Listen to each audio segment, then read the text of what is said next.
Welcome back to another episode of the North Star Takes podcast. I'm Bailey Paulicki. He's Jacob Liberta. We're a Minnesota sports podcast, so if you're a Minnesota sports fan, please hit that subscribe button. If you're a Timberwolves fan, give this video a like because the Minnesota Timberwolves are riding a 4-game winning streak. They're back to 500 at 20-20, and they're starting to gel here as we're kind of hitting the halfway point of the season. We're back after all the COVID mess we had. Our starting lineup is still the best starting five in the league. And although Pat Bev's missed the last couple games, I mean, this team just keeps it rolling. And granted, they're playing not so good teams in the Rockets and the Thunder, but I mean, these are the kind of games where the Wolves are expected to win and they're winning big. So I guess what are your thoughts on this recent winning streak? And I guess let's kind of talk about what we've learned about this team as well. Yeah, what's awesome is obviously any winning streak is cool, but it feels like we're really stacking these up this year. I feel like when we win in spurts. We don't just win here and there and kind of flip-flop back and forth, win, lose, win, whatever. It feels like everything's happening in streaks. So, like, when times are good, they're great. But when times are bad, it feels like we're really slumping and trying to get out of a funk. So, I feel like we put together at least 3-4 game winning streaks this year. I think you're right. If I'm right. That's pretty awesome because then, when you turn your TV on and watch a game in the middle of those, you have a great chance to win. I know, like you said, you gotta take into context the opponents that we're playing right now, like Oklahoma City and Houston are bottom of the barrel teams. So that's just games you have to win, but they're coming out and just putting them in the dirt and not even making it close. Obviously, they had that scare against Oklahoma City Wednesday night at the Target Center, but that one, I don't think had more to do with the Thunder playing well by any means. I think it was just us taking our foot off the gas and be like, oh, we still have to, keep going. But exactly. I feel like that then they picked up on that and then they came out and just ran away with it right away against both the Thunder and the Rockets in the 2 games following that. So I'm looking forward now to this New Orleans game. I think that hopefully will be another one to make it 5. And I don't believe we've won 6 in a row since the KG days. So wow. That'd be quite a feat. Obviously, after that Pelicans game, we're going to play Memphis, then we're going to play Golden State, and those are definitely 2 tougher games because those are top 4 teams in the West, and they're the 2 of the teams that have separated themselves from everybody. So I think that'll definitely be I think it'll be a good time to play them, though, just because for sure. when you're hot, you're hot, and I think we can play with the best of them when we're really going because I think our starting 5 is so dynamic, and that's one of the things we've learned this year is that we have a big 3. I'd put them up against anybody in the league as far as trios go on any team. And then you have the 2 energizers amongst them in that starting group with Beverly and Vandal. Obviously, Beverly's out right now, but like when they all play, it's just it's a really good vibe. I think these guys really like each other. They play for each other. And I think that's the biggest thing you're getting out of this Wolves team that you never had before, that it's just like I think they all just enjoy being around each other, playing with each other, whatever it might be. D'Lo mentioned in a press conference the other day. He's like, oh, yeah, you kind of forget this is what we do, actually. Like, I have so much fun off the court that we kind of forget we all play basketball together, too. So, and then I feel like it's just a good time. And I think this Wolves team is obviously the most fun we've had, I think, since that Jimmy year. But I think it's even more fun than that was just because I feel like this team doesn't feel like we have to have it now. Like it feels like it could be a long-term thing, and you just haven't had with the Wolves ever as long as we've been fans. So I think that's what I've learned. It's just that there's definitely some growth here and some a lot of potential that feels like we're starting to reach it that we were talking about in the offseason. Exactly, and I agree with you 100%. That's the greatest thing about this Wolves team, and we're seeing it with the Wild too. They're a team. They like playing together. Just reading some of these quotes after this. Who did they play? Rockets. Rockets. Yes, Houston Rockets. Just destroyed the Houston Rockets. And Jared Vanderbilt's talking about how much he loves this team. You got Anthony Edwards just goofing around in other people's post-game press conferences.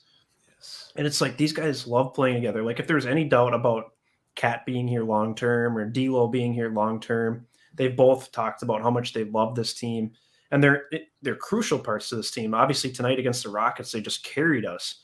And Cat went off for 40. D'Lo had an amazing first half shooting the ball, and that's the stuff you love to see right there. Like Anthony Edwards didn't have to have a huge night because everyone else, Vanderbilt had a great game. Like everyone else was kind of carrying the load. So you nearly had a 2020 game. Isn't that wild? That is crazy. And so. And that's the thing, like Jared Vanderbilt is improving rapidly. Like his offensive game is getting better. Granted, he's still not the best jump shooter in the world, but like, Oh, I mean, all the offensive rebounds he grabs and all the finishes at the rim. I mean, this plays at the rim guy's very well. yes, he's been incredible. I mean, people like jokingly compare him to Dennis Rodman, but honestly, that's kind of his playing style. I love it. And yeah, I mean, this team is really gelling. It's incredible that the starting five is the highest net rating of any group of five players in the NBA. I don't Like, think it's even close. no, it's not. And for that to be your starting five, not like just a random five players on your team, but it's your starting five and most likely your finishing five, like Yeah. that's insane to me. And like that's factoring in like you got Jaden McDaniels who's been getting better off the bench. Jalen Noel's been a huge part of this late run here. Especially during COVID, he kind of figured out his shot and when to be aggressive, and now he's translating that into a bench role with these guys coming back. Hmm. Um, Malik Beasley is still struggling, but every now and then you get a hot night from him, and obviously that's huge. Nas Not, Reed.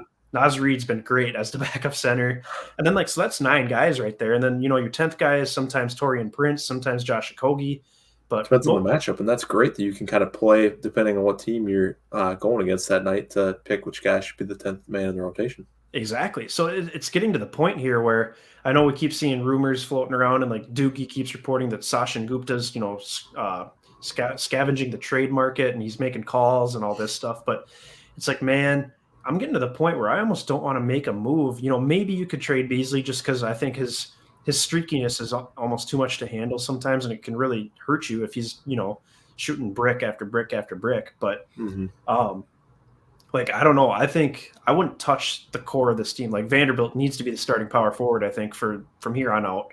Yes. And I really like our core bench guys as well. So there's not a lot of changes I would make here because the team chemistry is so high. Chris Finch is doing an amazing job as coach. And I'm just pleased. Like, yeah, okay, they're only 500, but like you said, there is tangible growth here. This team is way better than it was last year. And I don't know. I'm super excited to be a Wolves fan right now.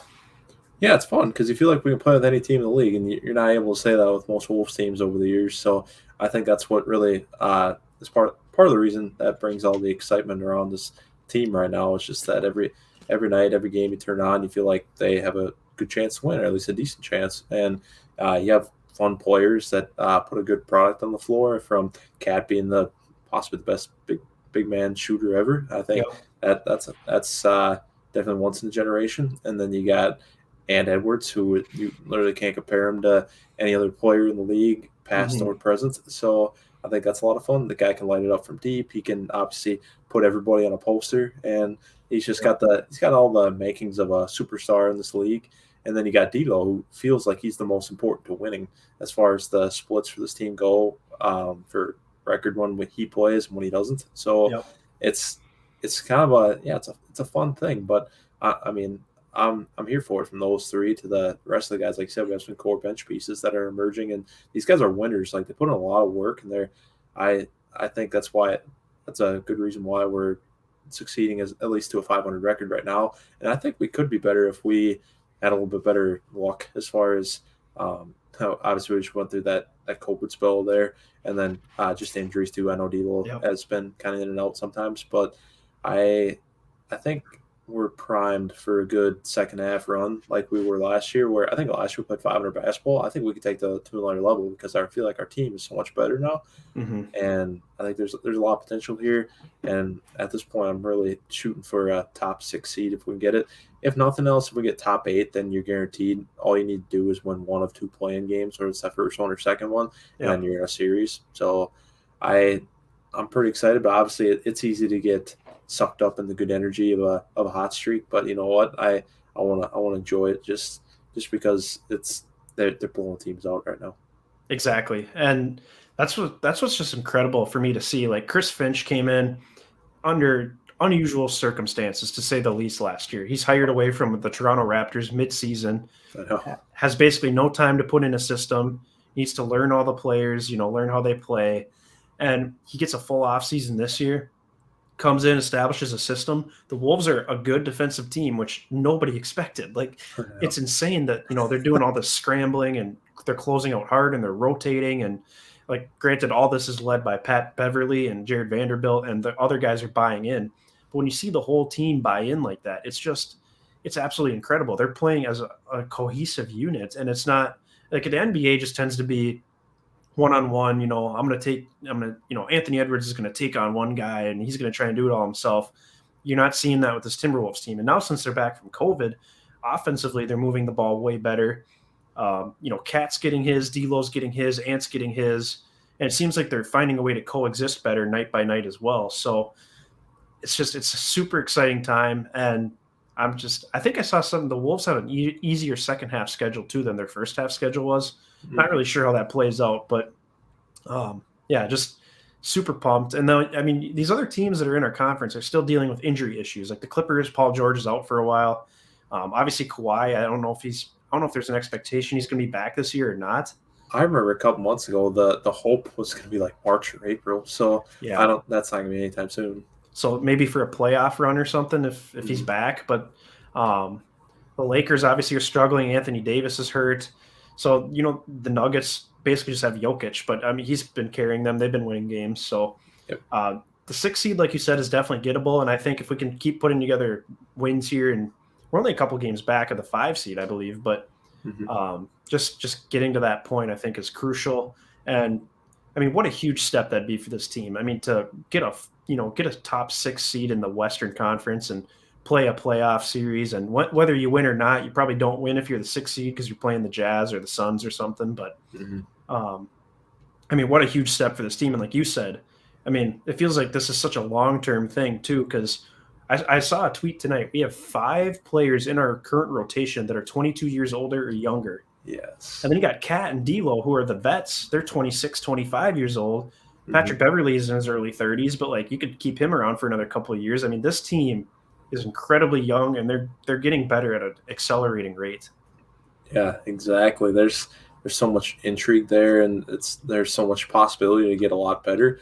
And I think that's what's going to make this team not only a contender this year, but for years to come. Hopefully, if we can keep this group intact. Obviously, got to figure out cap situations and things like that. And I think that'll get easier when you move on from guys like, for instance, like a Beasley or a TP. I think those are probably the 2 guys I'd think about even trading at this deadline. But if you don't, I'm not going to be upset about it, I don't think, just because, like you said, I'm good with kind of riding the wave and see what happens with this group as it's assembled, not doing anything too drastic until the offseason. So I just want to see, too, I think the biggest thing for me is that Ant just keeps getting better. I think obviously the more he grows into potential superstardom, I think the higher the ceiling it gets for this Wolves team. Not only getting the playoffs, win a series, maybe win a series, but maybe be legit championship threat, or at least Western Conference threat. To go all the way, and that blew my mind, because it's for as long as we've been fans, as long as we can remember, it's the Wolves never been close to that. So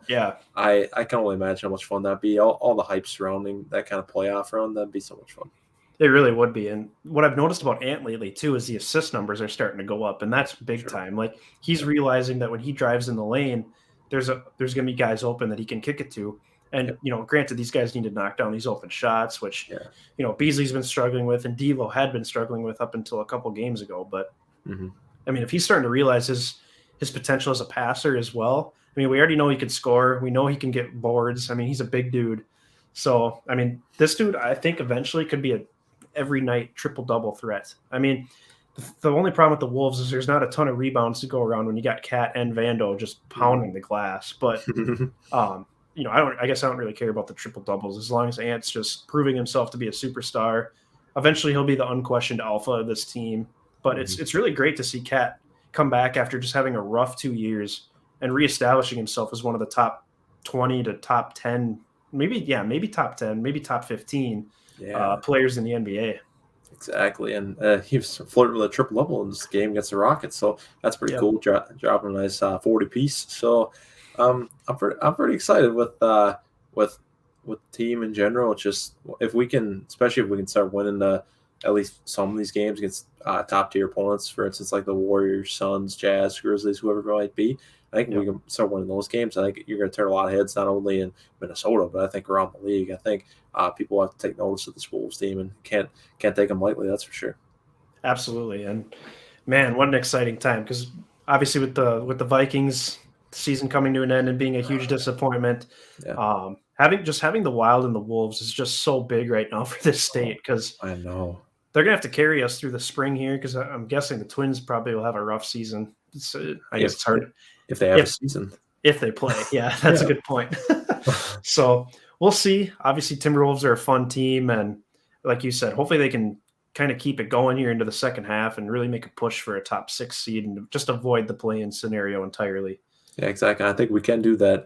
We just have to have good injury luck. I think that would probably be the biggest deterrent to any future plans of making or being a top 6 team in the West. I think that's probably the biggest thing. Absolutely. So knock on wood, especially if you're watching. Like knock on wood right now. Let's have a healthy rest of the season. Hopefully no more COVID issues and hopefully no more injuries. So that's going to do it for this edition of the North Star Takes podcast. Like I said earlier, if you're a Timberwolves fan, if you're a Minnesota sports fan, get this video a like, help us reach more Minnesota sports fans, and hit that subscribe button as well for more Minnesota sports content. Give us a follow on both Twitter and Instagram, and leave your comments below how you feel about the Wolves at the halfway point here. What you've learned about them, what you really like about this team, and maybe even where you think they could improve, and if you want to see them make a deal or not. I know that's kind of a heated debate right now. So until next time, thanks for watching.